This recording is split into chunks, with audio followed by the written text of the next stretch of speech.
Hi everyone, and welcome to a new episode of Days Podcast along with a new video. So, yes, again, like and subscribe and enjoy all the content that's so far coming in. I do have a new Patreon video. It is my first one. I will be doing another one very soon. Just wanted to keep you guys up to date. And I appreciate everything as far as with views and subscribers. You guys have been amazing. Thank you so much. So we are going to talk about Janet Jackson's Rhythm Nation 1814. And I wanted to talk about this album recently, though I had said, you know what? I talked about Velvet Rope and Janet, period, her self-titled. So I wanted to reel back a little bit more into a point of where we talk about Control as well, which will be in another video.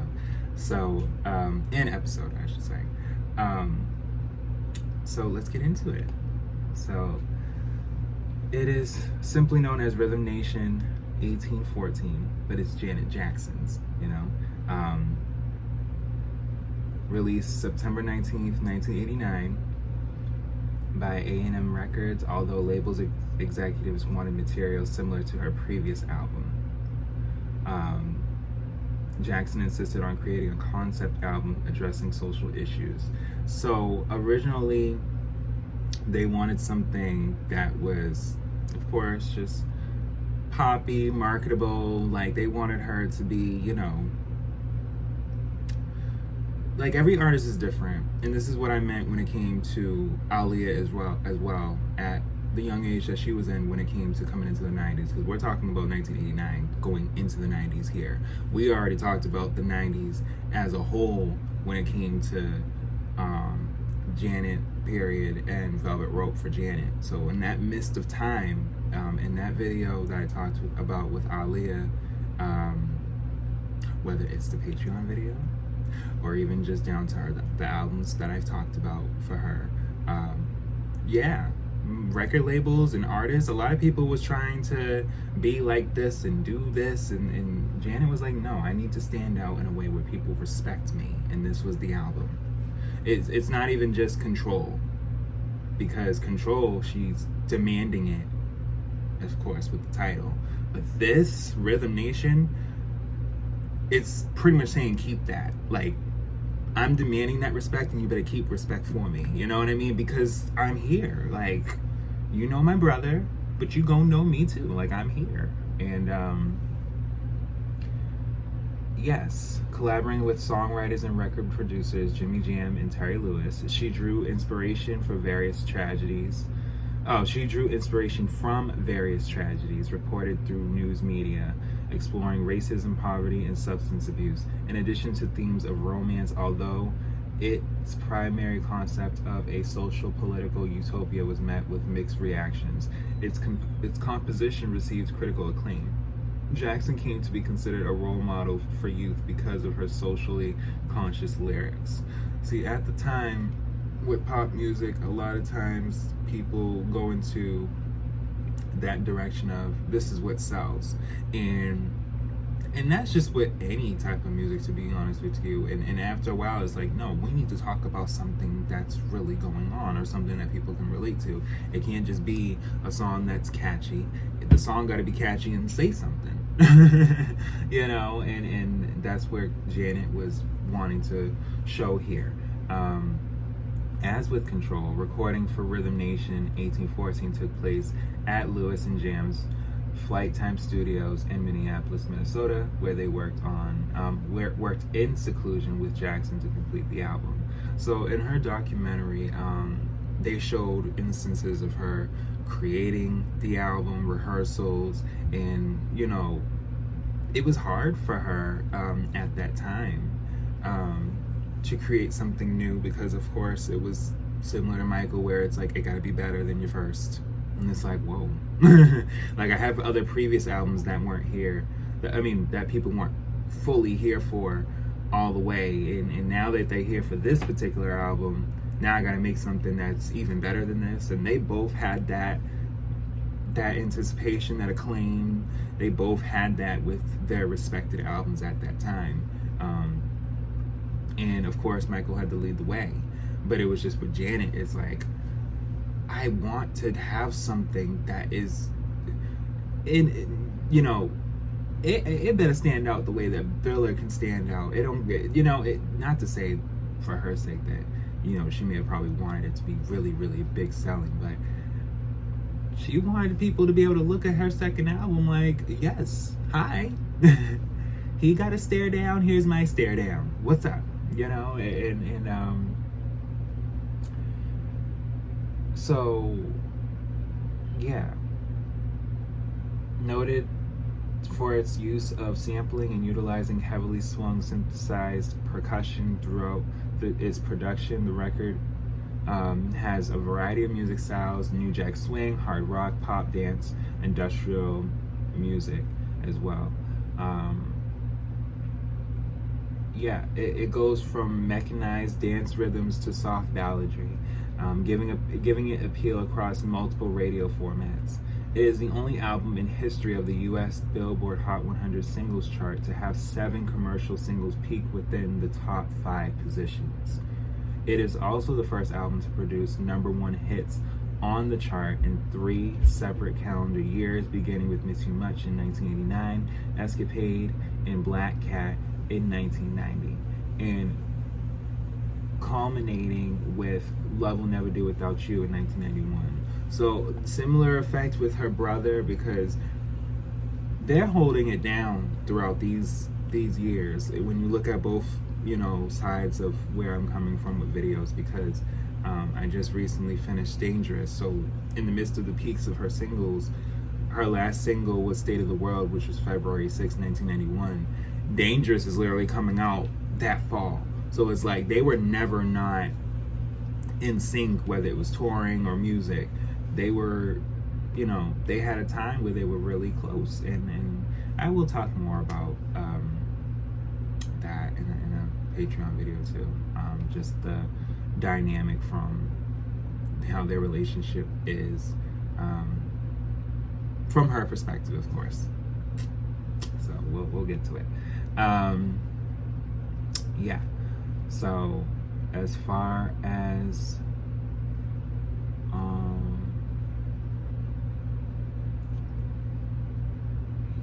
it didn't, let's see, visuals and music videos and live performances further elevated Jackson's superstardom. The 30-minute Rhythm Nation 1814 film, it's depicting 2 aspiring musicians whose lives are disrupted by substance abuse, aired on MTV to promote the album. Her tour, Rhythm Nation World Tour 1990, became the most successful debut concert tour by a recording artist at the time.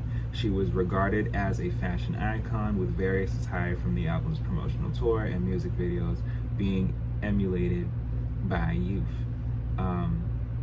She received 9 Grammy nominations, becoming the first woman to be nominated for Producer of the Year and winning Best Long-Form Music Video for Rhythm Nation. Jackson received the MTV Video Vanguard Award and a star on the Hollywood Walk of Fame for her significant contributions to popular culture. Her handwritten lyrics to the album's title track, Rhythm Nation, as well as her militaristic uniform for its music video, have been preserved by the Rock and Roll Hall of Fame. In 2021, the Library of Congress announced it selected the album for preservation in the National Recording Registry as part of the class of 2020, deeming it culturally, historically, and aesthetically significant. So, let's look at the singles. You got Miss You Much, which came out August 21st, 1989. Rhythm Nation, which came out October 23rd, 1989. So you already have Miss You Much, where people are like, okay, like Janet is back. And, when Rhythm Nation comes, it's like, And then when Escapade comes by January, it's like everyone already got their cassette tape it, and they really just listening to the album, and they're like, wow, like this is a big deal. You know, All Right came out by before the spring of 1990, and then Come Back to Me is by June 1990. And then you got Black Cat by August 1990, and then Love Will Never Do Without You by October, where it's been already a year. The rotation of the album was this is a sequence of how albums at the time was to sell. But it had to be where the consumption matched the way that it was already being put out. Because certain songs, you know, you think, oh, you know, that's a single, that's cool, but people went to the store and bought these. Nowadays it's, oh, you know, I'm gonna stream. But no, back in the day, you went to the store, you bought the you made your purchase, and it was documented. Like, no. And so nowadays with vinyls and you know, trying to adjust the way that people do listen to music, you want to show significance. But yes, let's look at the track list. It did reach a lot of favorable reviews. Yes.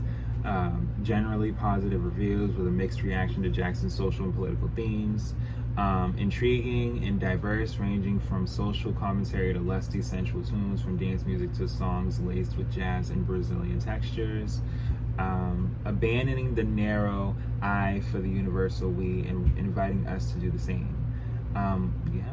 Declaring it a dance record with a ruthless, frank, social conscience that addresses drugs, homelessness, illiteracy, and teen runaways. She's reached far beyond dance music fluffy image to unite even serious rockers and rappers who usually look the other way.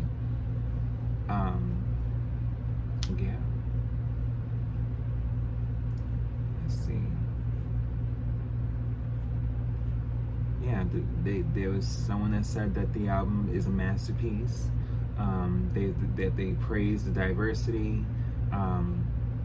There's a quote where it says she was more incredibly feminine, more crucially masculine, more viably adult, more believably childlike. This was, of course, critical to a project in which Janet assumed the role of mouthpiece for a nationalist, for a nationless, multicultural utopia. Though referring to Jackson's voice as wafer thin, he applauded Janet's spirit and enthusiasm, praising the album's numerous gems. And so this is my thing. A lot of times, because of course there was artists that were still in the 80s and 90s that was really vocally going into different octaves, but Janet held her own, and I give her credit for that. And a lot of times, and even back then, it just, people felt like you had to wow them so much. But mind you, this is 1989, so you're already hearing a Whitney. You're already, not even knowing a Mariah is nearby. You have,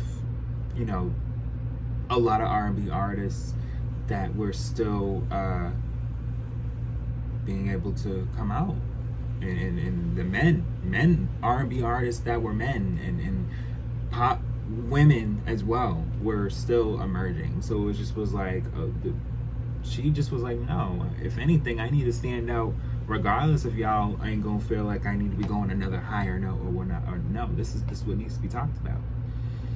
And yes, the album debuted at number 28 on the Billboard 200 and 77 on top R&B hip hop albums, eventually reaching the number 1 position on both charts. It topped the 200 for 4 consecutive weeks, selling 3 million copies within the first 4 months of its release. So it sold an additional 1.1 million through BMG Music Club. In 1989, by November. Certified the album gold. It was certified double platinum by the end of the year, and ultimately certified 6-fold platinum. It emerged as the best-selling album of 1990 in the territory. As of September 2014, the album has sold over 7 million copies in the US. So this is my thing. And that's what I was just saying, where it was like, there was all these other releases that were coming out, and she had to make sure she had hers out. And it took people a minute to, and like, well, with Michael, it was different. Because with Bad and Dangerous, you know, they were already anticipating him from not being around for a long period of time for each album. As far as with Janet, when it goes from 1986 to 1989, yeah, there's some time that we'll talk about where she's dealing with some things. And in her defense, you know, it just wasn't easy for her to really come out with this album where it did so well over time, where initially, you know, people were like, oh, well, I'm gonna buy it. And it's like, do you not see the cover? Do you not see that it's damn near 20 songs or more? Like, what's going on? Like, her first album didn't have this much. Are y'all okay? Is y'all okay? Like, this is big here. Like, you don't get this much Janet. That's in my mind. If back then, I'd be already at the store like, wait, she released? Because yeah, there's like 8 or 9 songs similar to Michael's Thriller for Control, and so it's like, what do you mean? She has double the amount of songs and a little bit more. What? Let me look at the track list. Like I said, yes, there's 20 songs in total, whether it's interludes, a few interludes. No, there's more songs.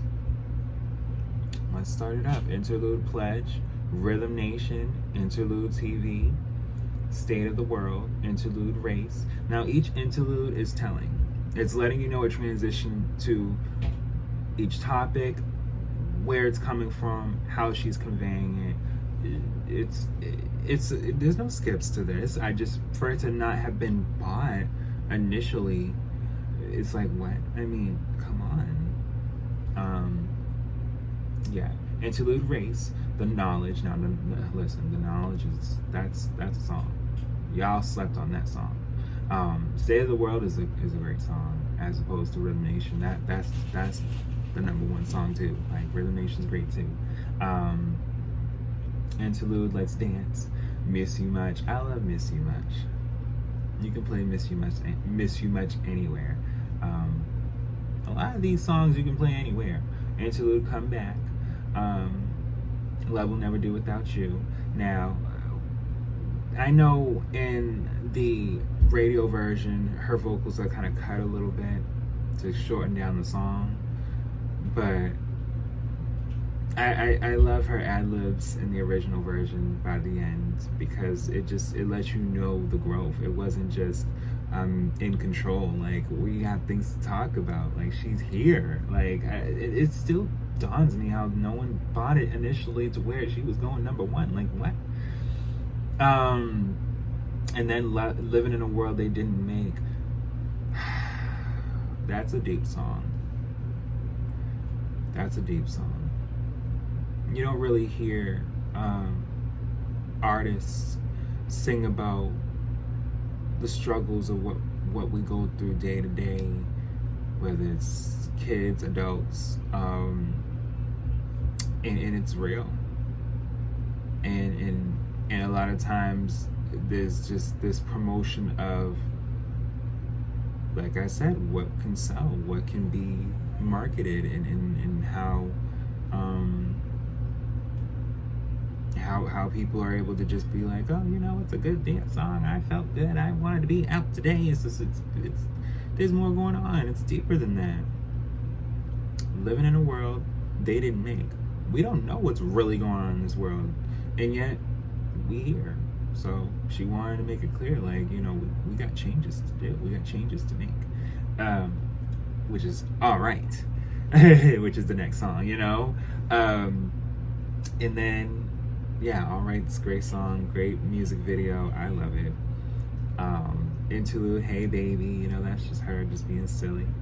And I feel like that's what people needed at that time with her too, where it wasn't just, you know, being so serious. Like, I have a silly side. I'm just young and still young, like, you know. Escapade came out. Well, the song is after that interlude, and Escapade is, it's a great song. Makes me happy. One of my favorite songs. Interlude, No Acid. Ain't no acid in this house. I'll say it for you. You know, that's how you know I'm a fan. Like, I don't, I listen to music. But Black Cat, that's a great song. You know, a lot of times you do cross people or get to know someone that doesn't take you seriously. And at times you gotta let them know it's either you will or you don't have to, because I never stopped. You know? It's not just about living on the edge. You gotta make something out of this. Make sense. Make something great out of whatever it is.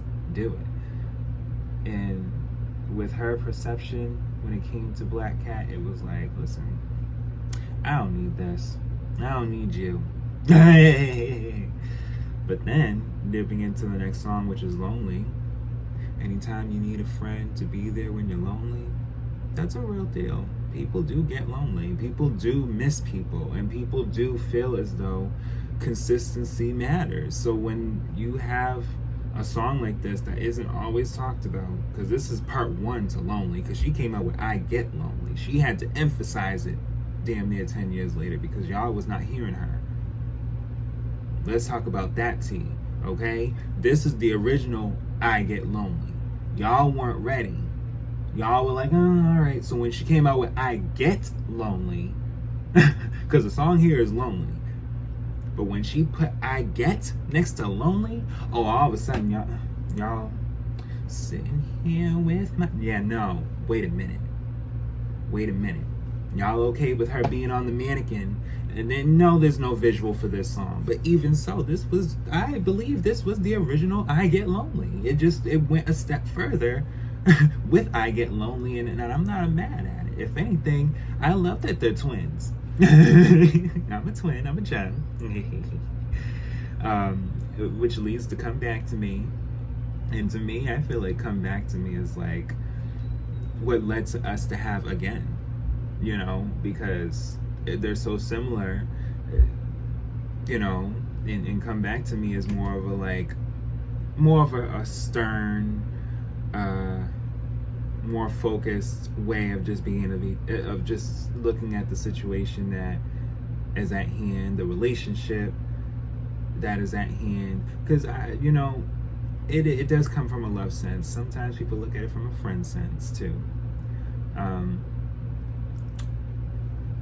But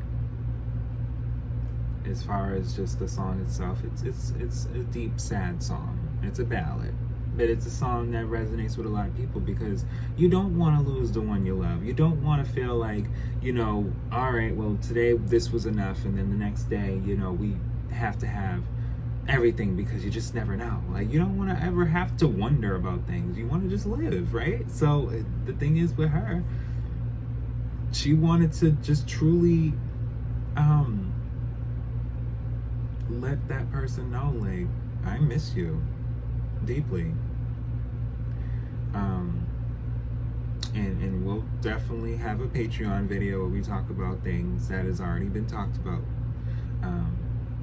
Just for clarification, because this is an album-esque video, okay? Someday is Tonight. It's 6 minutes long, just as long as Come Back to Me. So Someday is Tonight. to be honest with you, it was getting people geared up for Janet, period. Because Some Days Tonight is more of a very sensual. There's a little bit of moaning in there, you know. She never not made the public in her fans know that I'm open with you and that this is what I like, this is who I am, and I do it in a way that is me. And you know, like I said, you know, when you listen to Some Days Tonight, it puts perspective to a You Want This, a If, and a Throb, and even down to if anything, this is the twin to Anytime, Any Place. Except Anytime, Any Place, there's no moaning like that. It's just straight, you know. It was more marketable, of course, because it's just. But this is what led to what we was able to get by the 90s. I give Miss Jackson her credit, okay? Don't play with my damn queen. That is my queen.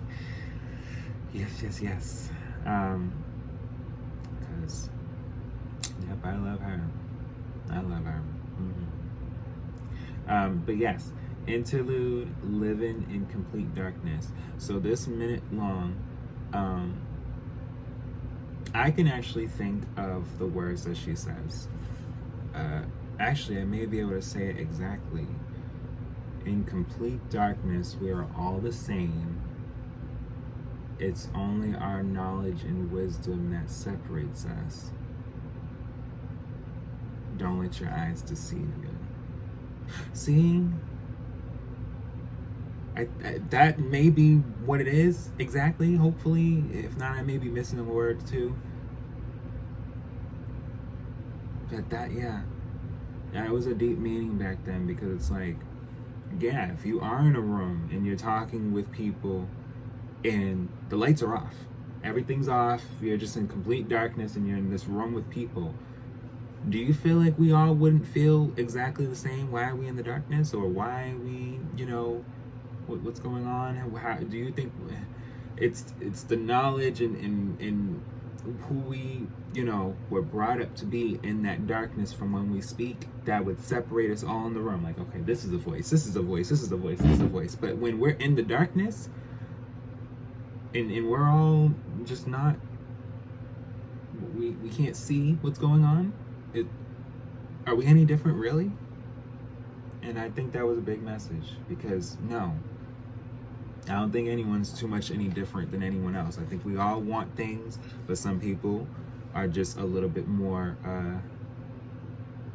selfless than others. I know a lot of people like to say selfish, but selfless is what I will be able to say a lot more nowadays, because that's the truth. There are some people that care more than others. And unfortunately, when it's too much for some people, that's when they may feel like they want more, you know? But then realize more is less. You know? So, that is just the end of the video. I hope you enjoyed this new episode. She did so much. And like I said, more is less when you're able to just be able to pinpoint all of the things that need to be able to be handled and just go for it. It doesn't take much. And we all can stick together and do more things for ourselves and for each other too. And that's what this concept of the album was about, where it's just like, I'm young, I'm focused, I'm wanting more. And at the same time, there is more to give too. So, I hope you enjoyed, and I'll be back with more.